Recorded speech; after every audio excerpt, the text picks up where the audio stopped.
Mi exnovio no quería reconocer a nuestra hija porque se parecía demasiado a mi primo, así que empezó a tratarla como un estorbo, pero cuando le entregué el ADN frente al juez y le quité la casa y su apellido, ya era demasiado tarde para rogar perdón.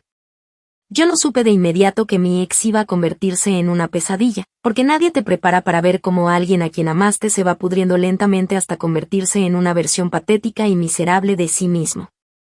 Cuando lo conocí, era de esos hombres que encantan sin siquiera proponérselo.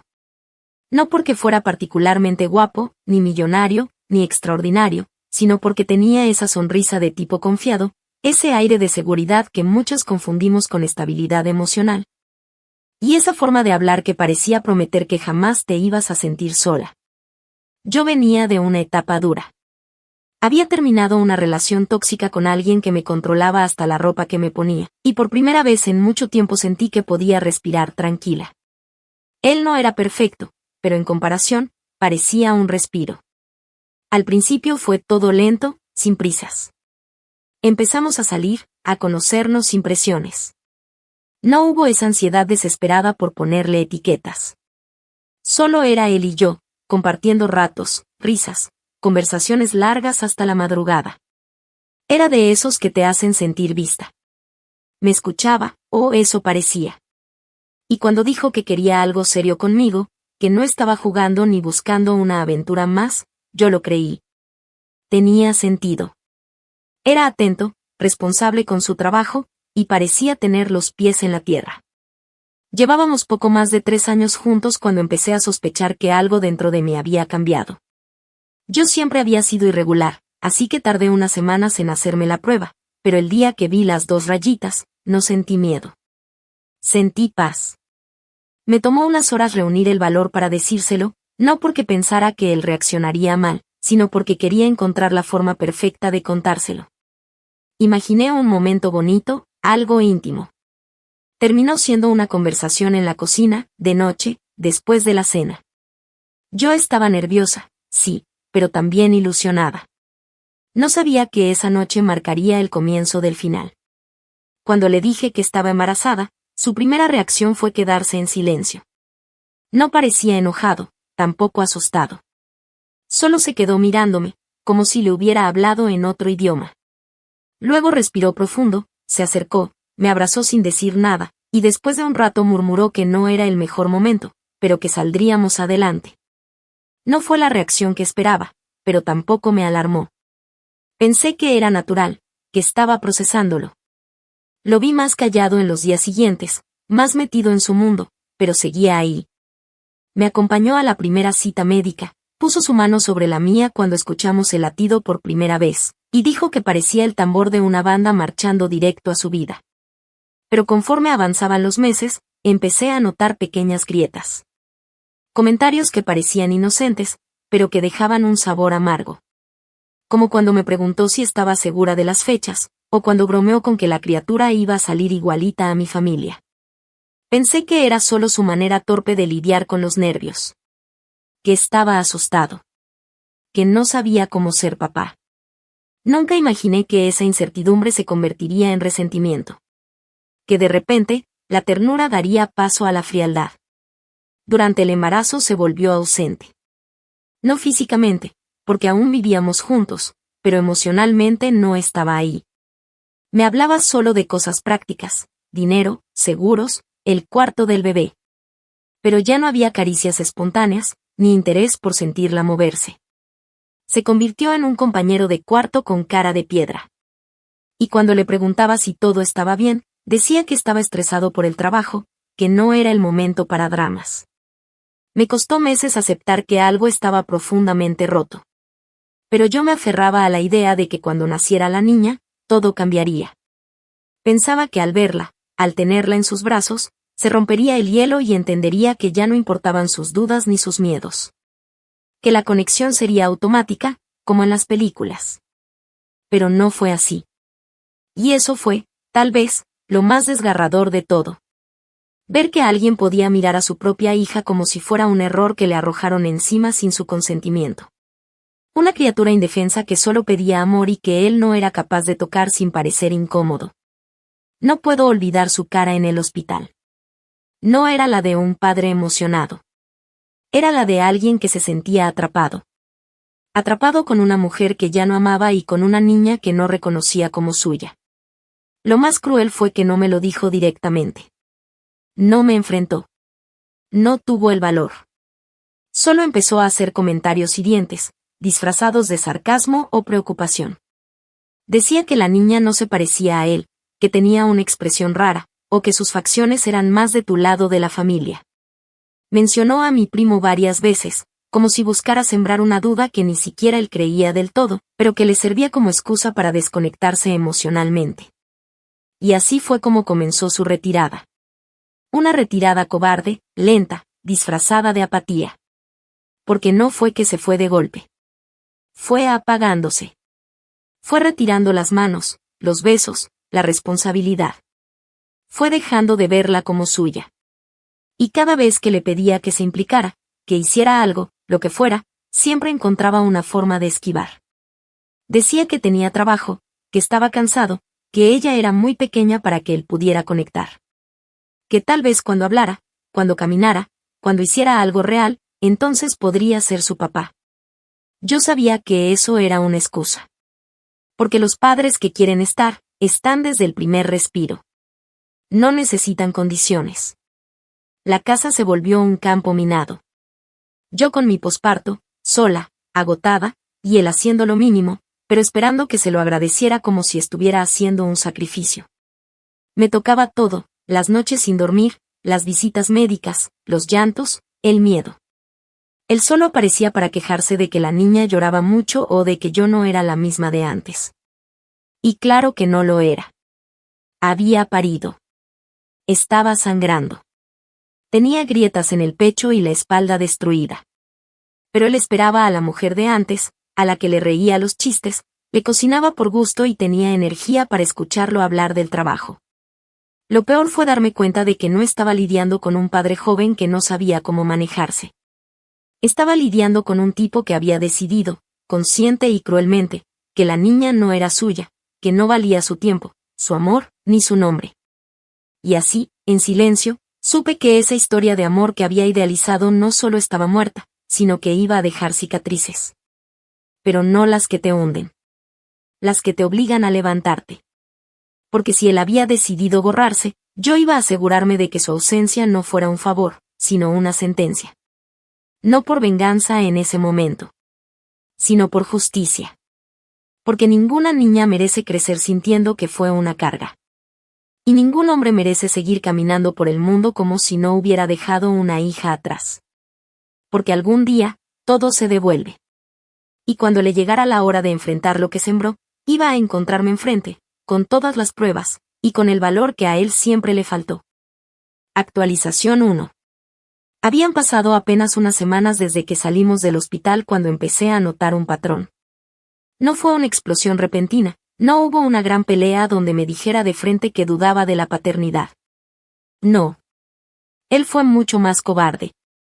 Lo suyo fue una acumulación de actitudes pequeñas, silenciosas, pero crueles, que iban construyendo una atmósfera cada vez más tensa. Comenzó con algo tan simple como no querer cargarla demasiado tiempo porque lloraba cuando él la tenía. Luego, evitaba quedarse a solas con ella, diciendo que le daban nervios y que no sabía cómo manejar bebés. Yo trataba de convencerme de que era normal, que no todos los hombres conectaban desde el primer día, pero no se trataba de falta de experiencia. Era desprecio. Porque no importaba cuán limpia estuviera, cuán tranquila, cuán dispuesta estuviera yo a guiarlo paso a paso. Siempre encontraba una excusa. Siempre tenía una forma de hacerse a un lado. Y con cada evasiva, su forma de hablar de ella se volvía más impersonal, más fría, más lejana. Me decía que tenía ciertos gestos que le parecían conocidos, pero no de su familia. Un día, mientras yo le mostraba unas fotos de la bebé dormida, me soltó con una tranquilidad que me dio escalofríos que tenía la misma frente y cejas de mi primo Gabriel. Me quedé helada. No lo dijo con sarcasmo ni con burla, sino como si de verdad lo hubiera estado analizando. Como si fuera un detective resolviendo un caso. Ese fue el primer momento en el que entendí que él estaba elaborando una historia en su cabeza. Una historia donde él era la víctima de una mujer que lo engañó, una pobre alma atrapada con una hija que tal vez no era suya. Ese fue el día que se encendió mi alarma interna. Porque una cosa era la distancia emocional, pero otra muy distinta era la acusación encubierta. La siguiente vez que lo noté fue en una reunión con unos amigos suyos. La bebé tenía apenas 3 meses. Yo estaba agotada, pero decidí acompañarlo porque él insistió en que ya era hora de salir un poco. Fue una tarde incómoda. Sus amigos apenas si miraron a la niña. Uno de ellos, mientras tomaba una cerveza, preguntó si ya habíamos hecho la prueba de ADN por si las dudas, y lo dijo riéndose, como si fuera un chiste inocente. Pero cuando miré a mi ex, no se reía. Solo tomó su vaso y bebió. Y en ese momento entendí que esa conversación no era nueva. Que él había hablado de esto con otros. Que lo que para mí era una traición absurda, para él ya era parte de la narrativa que había decidido compartir. No solo dudaba, sino que estaba construyendo una excusa social. Una que lo liberara de toda culpa. Volví a casa esa noche con una mezcla de ira y claridad. No lloré. No grité. No confronté. Hice lo que cualquier mujer inteligente haría en esa situación. Empecé a documentar. No sabía en qué terminaría todo, pero algo en mí me decía que iba a necesitar pruebas. Grabé esa conversación. Me descargué una app para grabar llamadas.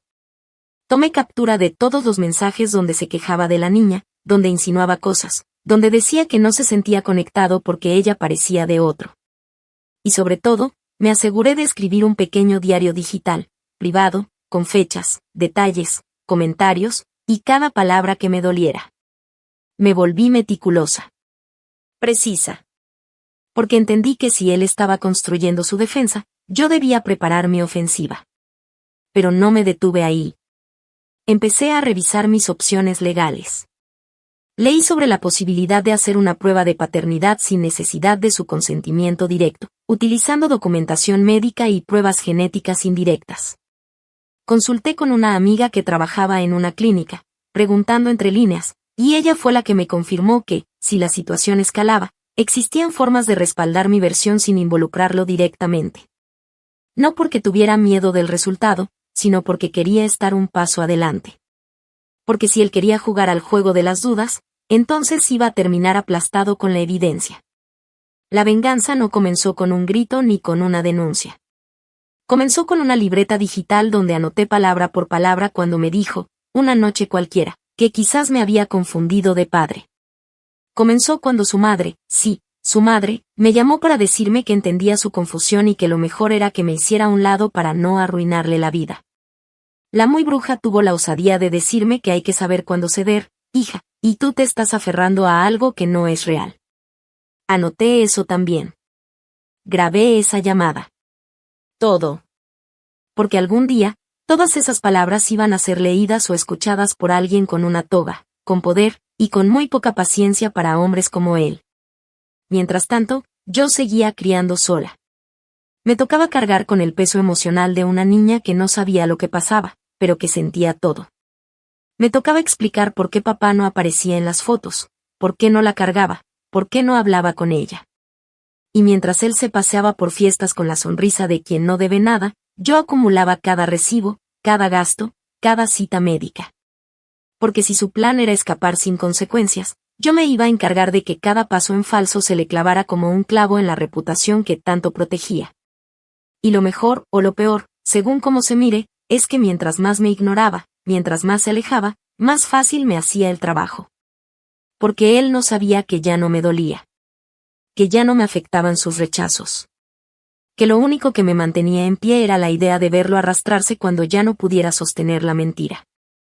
Porque eso es lo que pasa con los cobardes, se esconden hasta que la verdad les toca la puerta. Y cuando llegue ese día, cuando se siente frente al juez, yo no voy a ir a rogar justicia. Voy a ir a recoger lo que ya es mío. Con cada prueba impresa. Con cada grabación guardada.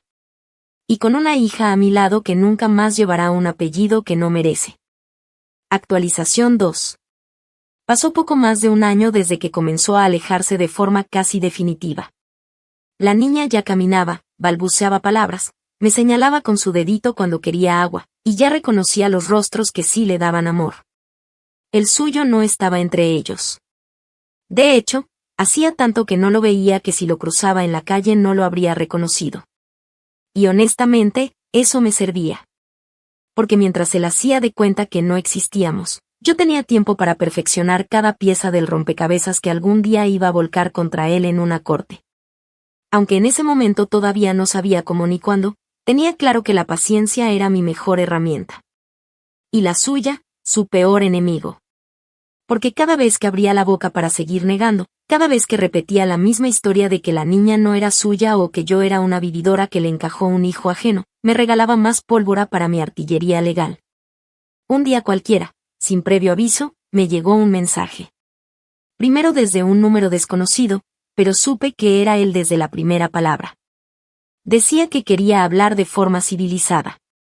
Que ya había pasado suficiente tiempo y que él necesitaba limpiar todo eso de una vez. No mencionó a la niña. No preguntó por ella. No mostró interés real. Era claro que no se trataba de una reconciliación emocional ni mucho menos de una disculpa. Lo que buscaba era un acuerdo. Lo confirmé días después cuando nos vimos en una cafetería cualquiera, lejos de donde alguien pudiera reconocerlo. Llegó con su camisa de siempre, ese aire de hombre que se cree inquebrantable, con una carpetita negra que decía mucho más de lo que parecía. Se sentó, saludó como si fuéramos socios de negocios, y sin rodeos me dijo que había hablado con su abogado. Que estaban dispuestos a hacer un acuerdo formal donde yo renunciara a todo reclamo de pensión, custodia compartida o derechos sobre propiedades en común. A cambio, él me permitiría quedarme un tiempo en la casa mientras organizaba mi vida como madre soltera. Usó esas palabras exactas. Madre soltera. Como si nunca hubiera sido parte de nada. Como si no hubiera estado ahí cuando ella nació. Como si su rol, pequeño, ausente, patético, no tuviera consecuencias. Lo miré, contuve las ganas de volcarle el café en la cara, y lo dejé hablar. Me explicó que tenía planes con su nueva pareja. Que estaban pensando en mudarse y que quería tener la conciencia limpia para comenzar de nuevo. Dijo que estaba dispuesto a dejar todo atrás, que no quería arrastrar ese error por el resto de su vida. Usó la palabra error. Se refirió a su hija como un error. Ahí entendí que ya no quedaba espacio para dudas ni para más documentación. Ya tenía suficiente. Ya no necesitaba guardar más audios, más mensajes ni más indirectas. Ya tenía la prueba de ADN en mi poder, firmada, certificada, legalmente válida. La había tramitado meses atrás, usando el protocolo que me permitió hacerlo con el ADN neonatal y la historia clínica que compartía con él como padre registrado en el hospital. Su firma estaba en esos papeles. Y el resultado era claro, 99.9%. Él era el padre. Biológicamente, innegablemente, legalmente. Lo que hice a continuación fue sonreír. Le dije que me parecía justo. Que entendía que quería rehacer su vida. Que apreciaba su buena voluntad. Lo vi relajarse. Me pidió que firmara un borrador que traía en la carpeta, un documento sin validez legal pero que pretendía dejar asentado que yo renunciaba a cualquier reclamo futuro. Lo tomé, lo leí sin decir nada, y le dije que necesitaba tiempo para consultarlo. Me dijo que no tardara, que no quería alargar esto más de lo necesario.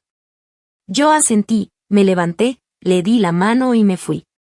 Y desde ese instante, no volví a responderle un solo mensaje. No volví a tomarle una llamada. Lo dejé en visto tantas veces como me fue posible, y me dediqué exclusivamente a preparar mi ofensiva legal. Consulté con una abogada especializada en derecho familiar. Le mostré todo, los audios, los mensajes, la prueba genética, los antecedentes de abandono, los gastos médicos, y cada uno de los registros de negligencia emocional. El caso era sólido. Era más que sólido. Era un caso perfecto para arrastrarlo legalmente, no solo por la manutención que nunca había dado, sino por difamación, por omisión deliberada, y por daño psicológico. El proceso no fue corto, pero fue quirúrgico. Le llegó la citación cuando menos lo esperaba. Me cuentan que la recibió en medio de una comida familiar con su nueva pareja. Que se puso pálido. Que se encerró en el baño durante media hora. A mí me importaba poco. Yo ya no estaba en ese lugar emocional. Yo no quería venganza emocional. Quería justicia con consecuencias tangibles. Quería que pagara, no solo en dinero, sino en reputación, en comodidad, en poder. Cuando supe que intentó contactar a mis familiares para que entraran en razón y me hicieran desistir, confirmé que estaba aterrado. Mi prima me escribió para decirme que él la había llamado llorando. Llorando. Diciendo que todo se le estaba saliendo de control. Que yo lo quería destruir. Que la niña no lo necesitaba. Que era mejor un padre ausente que uno amargado. Le respondí que no estaba equivocada, yo lo quería destruir, y lo iba a lograr. Porque no estaba peleando por dinero, ni por rencor. Estaba peleando por algo que para él no tenía valor, la dignidad de una niña que no eligió nada de esto y a quien él intentó borrar como si fuera un archivo incómodo. Lo que no entendía, y nunca va a entender, es que cuando juegas con la sangre, con la historia de alguien, y encima lo haces desde el privilegio de la impunidad, estás firmando tu propia sentencia. Él pensaba que yo iba a rendirme. Que el tiempo me iba a desgastar. Que yo iba a aceptar que no tenía cómo obligarlo. Lo que no imaginó es que cada noche de llanto, cada pañal sola, cada burla suya, cada mensaje envenenado, cada humillación y cada silencio, fueron construyendo una versión de mí que no tenía compasión. Una versión de mí que iba a esperarlo en la corte. Con cada documento firmado. Con cada palabra grabada. Y con la prueba en la mano. Porque si él quería ser libre, primero iba a tener que pagar el precio de su mentira. Comenzando por su apellido, siguiendo por su casa, y terminando con su nombre arrastrado en la sala de audiencia mientras todos escuchaban lo que él trató de esconder.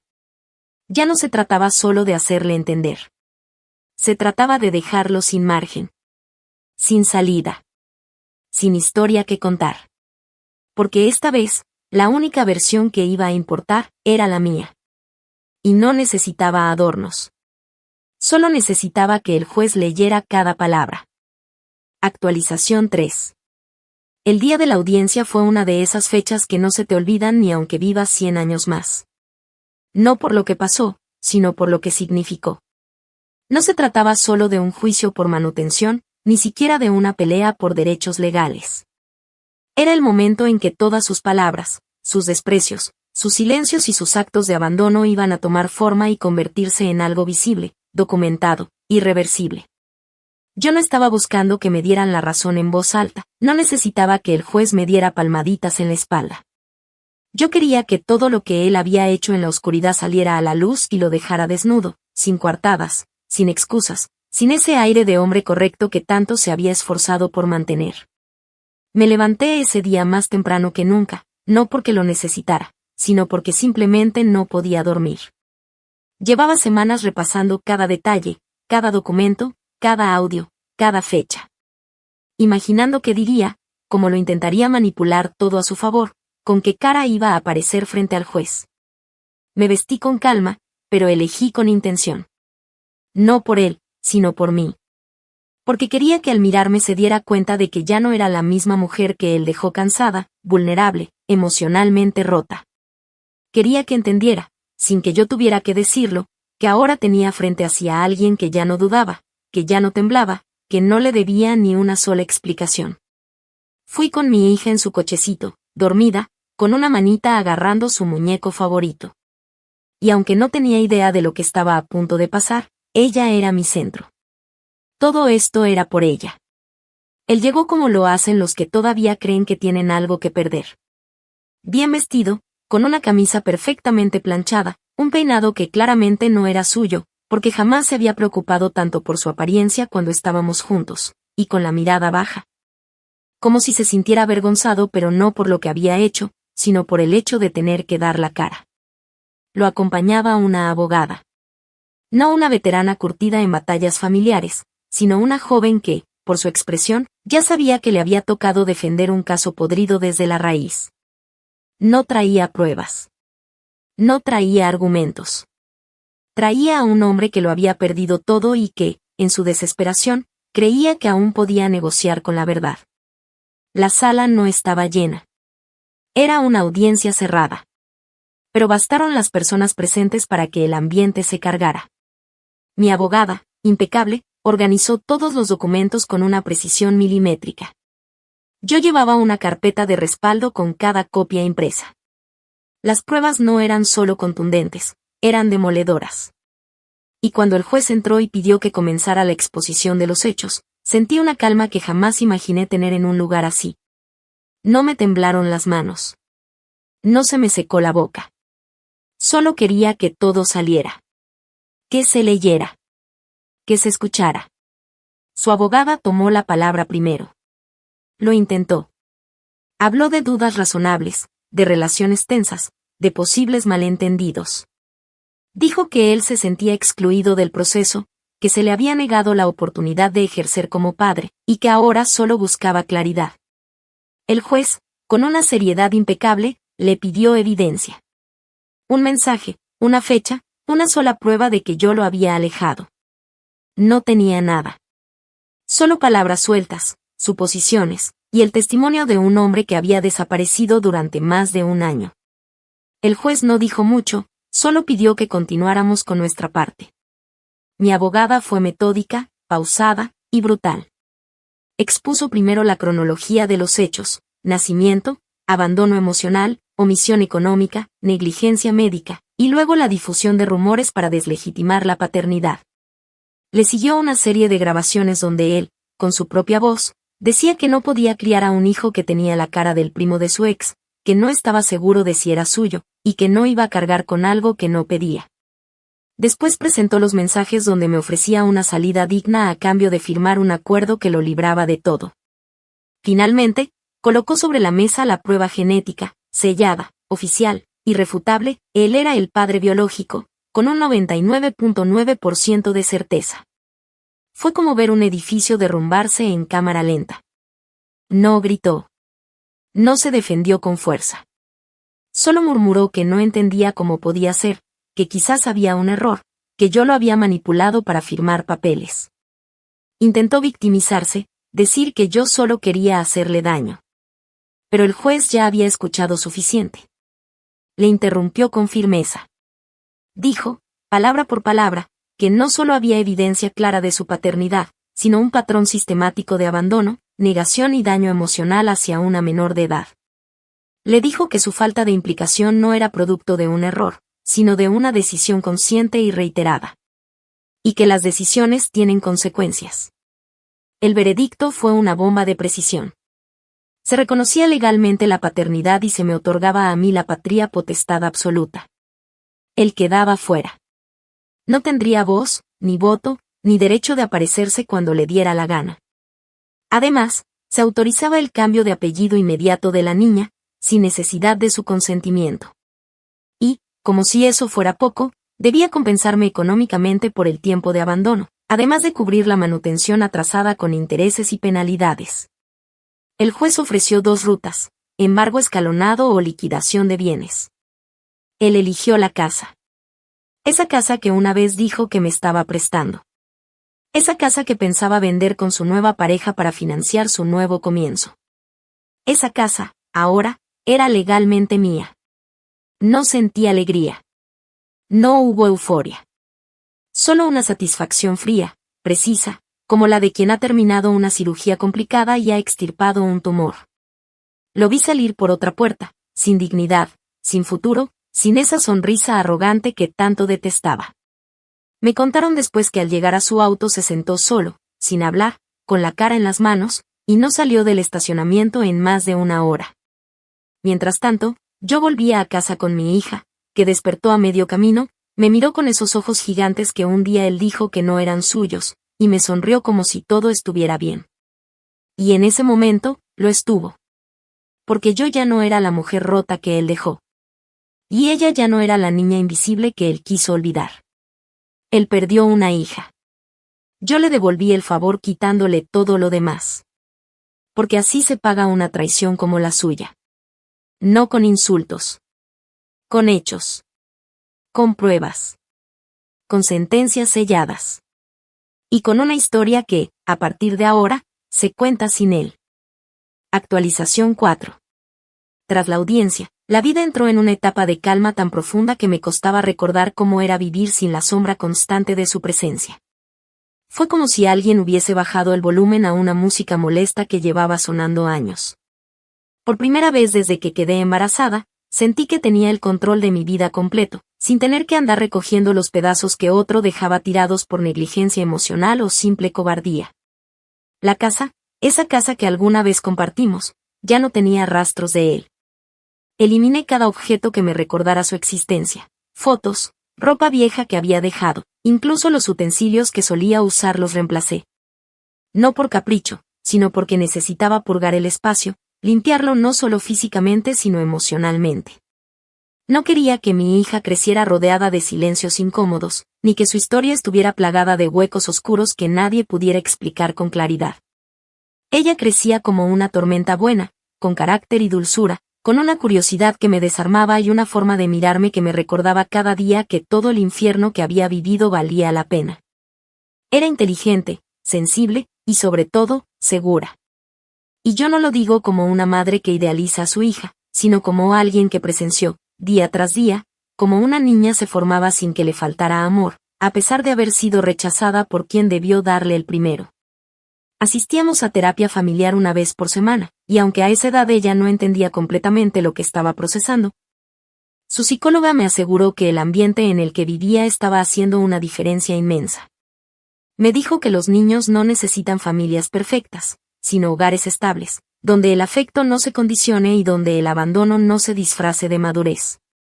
Mientras tanto, su nombre, el de él, se volvió algo que ya nadie pronunciaba. Ni siquiera en mi mente. Su ausencia no dolía, no pesaba, no era extrañada. Era funcional. Cómoda.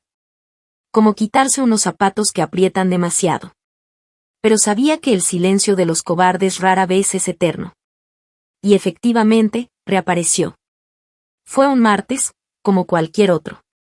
Había salido temprano a hacer unas compras y al volver, con el carrito del mercado en una mano y la mochila del colegio en la otra, encontré entre la publicidad del buzón un sobre que no llevaba logo ni remitente. Era de papel barato, doblado con torpeza, y el nombre estaba escrito a mano con una caligrafía que reconocí al instante. Era su letra. Esa forma de escribir que alguna vez pensé que era linda porque me dejaba notitas junto al desayuno. Qué ingenua fui. Me quedé parada en la entrada, con la carta en la mano, sin abrirla, como si el papel quemara. Respiré hondo, me metí a la casa, acomodé las bolsas, le di a mi hija una galleta, la dejé viendo su caricatura favorita y luego volví a ese sobre. No lo abrí por impulso. Lo observé como si adentro estuviera escondida una trampa. Y no estaba equivocada. La carta era larga. Muy larga. Escrita a mano, en tinta azul, con algunos borrones como si hubiese llorado sobre ella o como si la hubiera escrito con desesperación. Empezaba sin saludos, como si ya no supiera cómo dirigirse a mí. Decía que llevaba meses pensando en qué decir, que había escrito y reescrito esa carta muchas veces, que ninguna versión le parecía suficiente. Que se sentía vacío, acabado, que todo lo que había hecho le pesaba como una maleta llena de piedras. Decía que había perdido su trabajo, uno nuevo que consiguió en otra ciudad después de que su reputación quedara manchada por el juicio, que sus amigos lo evitaban porque se sentían incómodos con la versión real de su historia. Y que su familia ya no le ofrecía apoyo como antes. Al parecer, ni siquiera su madre, aquella que una vez me llamó para pedirme que liberara a su hijo, quería saber nada de él. Decía que se había convertido en alguien que ni él reconocía y que todo empezó a derrumbarse desde el día que firmó los papeles de la casa. Me habló de su arrepentimiento, de cómo cada noche pensaba en la niña, en lo que habría sido si hubiera actuado distinto, si no hubiese dejado que el miedo y el ego hablaran por él. Contó que había entrado a terapia, que su psicóloga le había hecho entender que lo que hizo no fue solo abandono, fue violencia, y que por eso no esperaba que yo lo perdonara.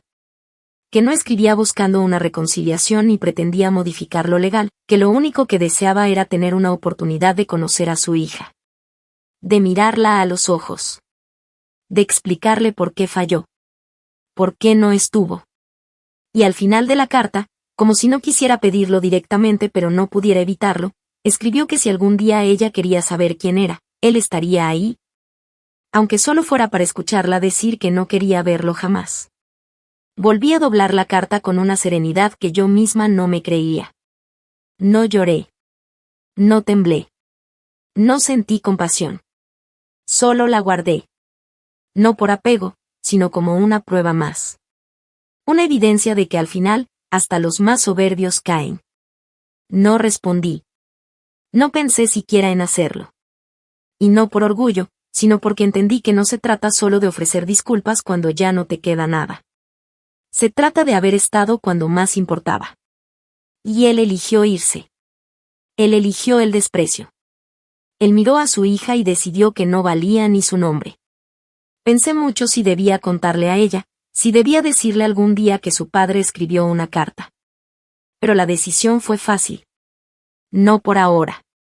No porque quiera ocultarle nada, sino porque aún es pequeña. Y porque el relato que ella va a conocer no será el de un padre arrepentido, sino el de una madre que luchó, que la defendió hasta las últimas consecuencias, que no permitió que la mancha de un apellido la definiera. Él ya no existe en nuestro mundo. No como presencia. Solo como advertencia. Porque cada vez que mi hija me pregunta por qué su apellido es como el mío y no como el de otros niños, yo le digo que lleva el nombre de las mujeres fuertes. Y eso, hasta hoy, le basta. Y si algún día no le basta, si algún día necesita más, seré yo quien se lo cuente. Con mi versión. Con mi voz. Y no con la letra temblorosa de alguien que huyó cuando más lo necesitábamos. Él quiso volver como si bastara con una carta para reparar años de daño. Pero yo ya había levantado una vida sin él. Y en ella, no hay espacio para fantasmas. Solo para certezas. Y la mía es que el silencio que dejó fue lo mejor que pudo haber hecho. Porque en ese vacío, yo construí todo lo que él no supo ofrecer. Y esa es su verdadera derrota. No perder un juicio. Sino haber perdido la oportunidad de ser alguien digno de recordar. Actualización final. Mi hija ya tiene 6 años. Y si algo he aprendido en todo este tiempo es que hay heridas que no sangran, pero que cortan más profundo que cualquier navaja. La suya, la que él causó con su ausencia, con su desprecio, con su forma de mirar como si nunca hubiera pedido ser parte de nada, no la llevó en el cuerpo, pero sí en el silencio de los primeros años. Ese silencio donde muchos niños aprenden a preguntarse qué hicieron mal para que alguien no los ame. Yo me prometí desde el principio que jamás permitiría que esa duda creciera en ella. Que jamás dudaría de su valor. Y cumplí. Porque lo que comenzó como un acto de resistencia se volvió una convicción inquebrantable. Ningún hombre que niega a su hija merece espacio ni en su historia ni en su corazón. El proceso legal fue solo una parte de todo esto. Ganarle en la corte me dio lo que necesitaba para protegerla en el papel, para blindar su nombre, su futuro, su identidad. Pero la verdadera victoria ha sido verla crecer con esa mezcla de carácter y dulzura que solo tienen los niños que han sido amados sin condiciones. Cada vez que la llevo al colegio y me abraza en la entrada mientras me dice que no me preocupe, que va a estar bien, me reafirma que todo, absolutamente todo, valió la pena. El juicio, la espera, las noches de insomnio, las sesiones de terapia, la soledad. Porque al final del día, no hay nada más poderoso que una hija que sabe que su madre eligió pelear, y no por venganza, sino por dignidad. Con el paso del tiempo, la vida se encargó de recordarme que la justicia, cuando se hace bien, no necesita de gritos ni de escándalos. Solo de constancia. Su apellido fue eliminado por completo. No hay documentos oficiales, ni registros escolares, ni informes médicos que lo contengan. Legalmente, él no es nadie en su vida. Y eso, aunque parezca una simple anotación burocrática, es un símbolo. Porque se trata de quitarle el derecho a decir que fue padre. Y ese derecho, él lo perdió desde el momento en que decidió dejarla en la cuna y salir por la puerta como si nada importara. Se lo arrebaté, sí.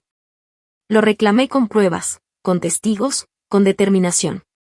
Pero sobre todo, se lo arrebató él mismo con cada día de silencio, con cada intento de borrar su existencia. Yo seguí creciendo con ella. Mi carrera avanzó. Logré abrir mi propio negocio. Me costó, claro. Trabajar mientras cuidaba sola a una niña no fue fácil.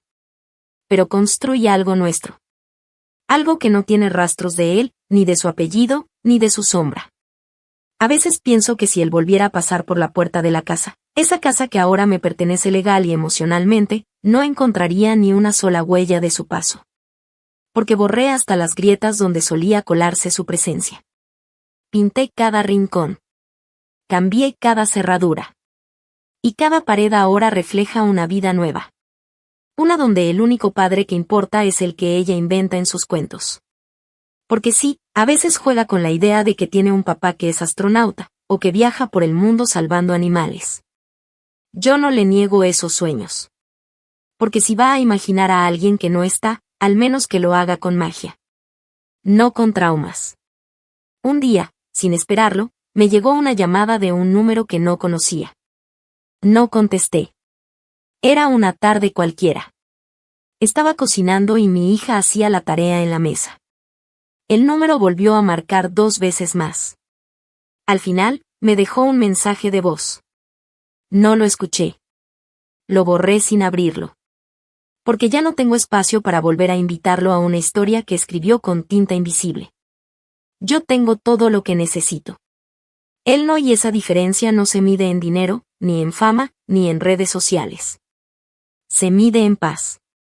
Y yo, por fin, la tengo. Hace unas semanas, asistí a una reunión escolar.